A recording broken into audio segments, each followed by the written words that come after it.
We were inside just minding our own business, and we had some breakfast, and then all of a sudden, the chandelier, we felt the shaking. We weren't sure what it was. We were thinking maybe it's like a truck above, and then all of a sudden the chandelier just collapsed right in front of us, like 1 foot from us, and thank God, like, it was 1 foot from us, and we survived.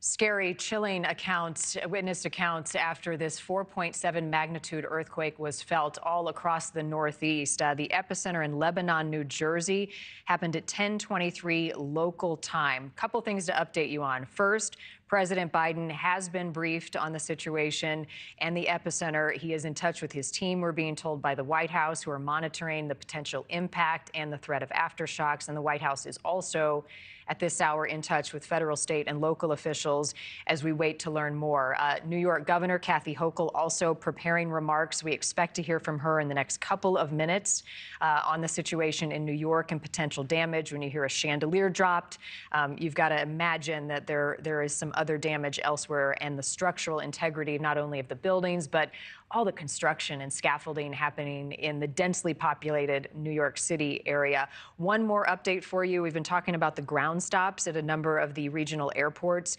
The ground stop at JFK, interestingly, has been lifted at this point, but there is still a ground stop in place for the airport in New Jersey. That's Newark Liberty International Airport. There were ground stops at the others as well. We're checking on if those are still in place or if those have been lifted. Laura Engel, our colleague here at NewsNation, is also in New York. She's at Grand Central Station. This is not just a concern for the planes, but the trains as well, and traffic in the region. The Holland Tunnel is temporarily closed. What's happening at Grand Central right now, Laura?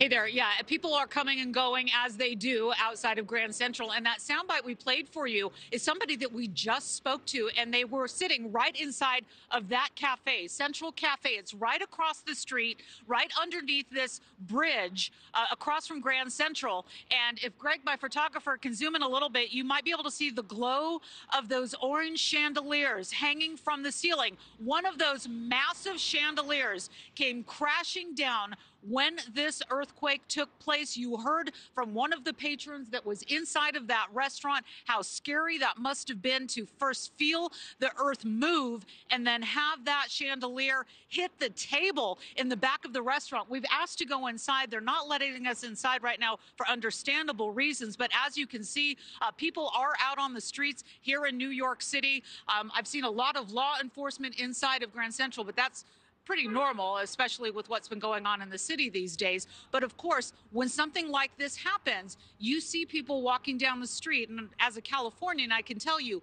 once something like that happens, the next wave is what happens next. You're looking up at the really tall buildings, making sure that an aftershock isn't going to take place when you are somewhere in a precarious position. Now, as we've heard, we're going to be getting some updates from the governor. We've also been told that the New York City Mayor, Eric Adams, is expected to have a news conference in about the next 30 minutes. And of course, we will bring that to you and the details that he can share with us about what is happening here citywide to check the structures, to make sure that everyone is safe. But a lot of action outside Grand Central. I mean, just thinking about that chandelier coming crashing down at that restaurant is just terrifying. And we're so glad and happy to report that nobody was injured inside of that restaurant. No. Thank you for watching. Go to newsnationnow.com to find NewsNation on your television provider. And don't forget to click the red subscribe button below to get more of NewsNation's fact-driven, unbiased coverage.